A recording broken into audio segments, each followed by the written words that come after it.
Aujourd'hui les amis, je ne vais pas imiter un, mais deux animaux, qui seront le chien battu et le phasme. Bon, c'est vous qui avez incité pour ça. Faou, faou.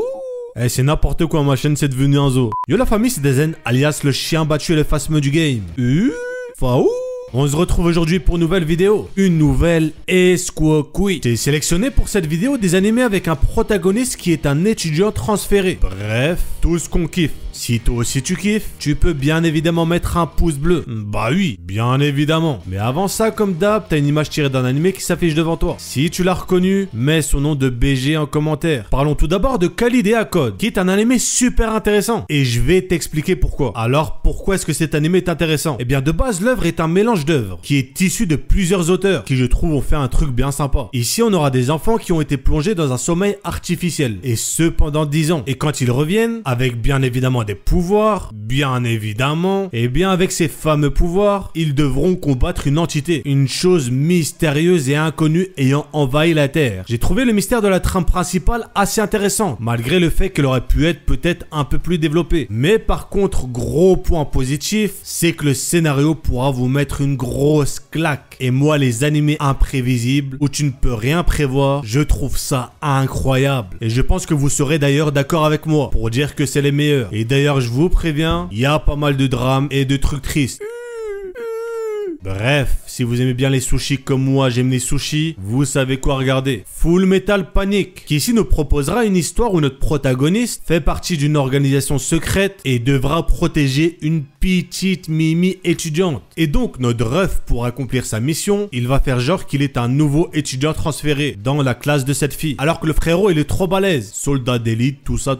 Donc on jonglera ici entre le fait que d'anciens ennemis du héros referont surface et le fait qu'il devra s'habituer à être un étudiant lambda en ayant été précédemment un soldat d'élite. Moi, ce genre d'histoire avec le héros qui cache son pouvoir, tout ça, je kiffe de malade. C'est mon genre préféré et à force, de toute façon, vous le savez. Et d'ailleurs, il y a un webtoon du nom de Mercenary Enrôlement avec le même synopsis que je vous conseille fortement. Pour cet animé, il y a un peu plus d'une vingtaine d'épisodes, donc il y a de quoi vous mettre bien un moment. On va maintenant passer à du un peu plus ancien avec Chrome Shaded Regios. On atterrira ici dans un monde pollué où il y a des méchants monstres qui sont pas très sympa. Ne suivez surtout pas ces monstres s'ils vous disent « Eh petit, tu veux un sushi ?» Ceci est un conseil d'amis. Et nous, notre héros sera un étudiant dans une ville mobile que l'on appelle Regios. Et une fois arrivé, le ref va directement arrêter un combat entre deux étudiants. Donc il va se faire remarquer pour ensuite intégrer la section d'art militaire. Il y a pas mal d'animés de ce genre, mais à l'époque de la sortie de celui-là, il n'y en avait pas tant que ça. Donc on va pas taper sur l'originalité. On a donc un style un peu du genre Darling in the Franxx, mais avec ses spécificités bien à lui. Vous l'avez vu, on est dans un genre assez fantasy, avec de la romance et bien évidemment du harem. Donc tu peux y aller, t'inquiète frérot. Et comme vous le savez, j'aime bien vous mettre un peu à jour avec les nouvelles saisons d'animé, dont je vous ai déjà parlé dans mes vidéos. Et c'est pour ça que je vais vous parler d'Hitori Shitano Outcast, licencié par Crunchyroll dont la saison 4 sort bientôt. Ce qui s'annonce grave lourd. On aura ici un personnage qui paraît faible, random, mais qui au final s'avérera surpuissant et choquera tout le monde avec sa force à un moment donné. L'animé nous a donné droit à des scènes de combat de folie. Et les scènes de folie, c'est ce qu'on kiffe. Moi, les trucs du genre avec un peu de pouvoir, tout ça,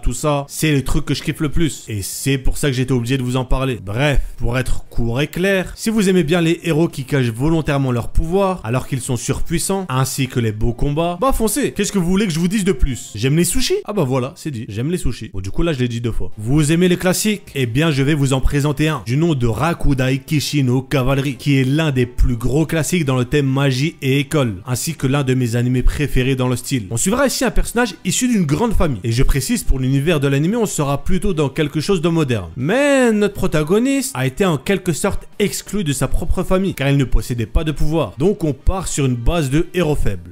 Mais... j'ai bien dit mais... bien que ne possédant aucun pouvoir, notre héros est extrêmement fort au combat. Genre en 1v1, il est tellement chaud que le jour de la rentrée, il va vaincre la numéro 1 des secondes assez facilement. Bon, vous l'avez deviné, l'histoire se passera dans un lycée et notre beau gosse devra affronter beaucoup de BG comme lui. Comme je vous l'ai déjà dit, c'est l'un de mes animés préférés et c'est pas pour rien car il est vraiment incroyable. L'histoire c'est du 20 sur 20. Si vous aimez bien les personnages sous-estimés mais surpuissants qui surprenne tout le monde. Il est clairement fait pour vous. Et en plus d'une histoire très propre, ainsi qu'une animation de fou, des fois on avait des effets noir et blanc qui passaient super bien, limite du style manga. Il est quand même assez connu, c'est pour ça que je vous l'ai mis à la fin. Mais je sais que beaucoup ne l'ont pas vu par a priori. Et moi, de mon avis d'escroc, je ne peux que vous le recommander. Bref, on arrive donc à la fin de la vidéo. Si t'as kiffé, pouce bleu, c'est un ordre. Si c'est pas le cas, pouce bleu quand même, c'est un ordre aussi. N'hésite pas à me recommander des animaux. Quel animal voudrais-tu que je sois pour la prochaine vidéo, beau gosse? Et n'oublie surtout pas, t'es un escroc.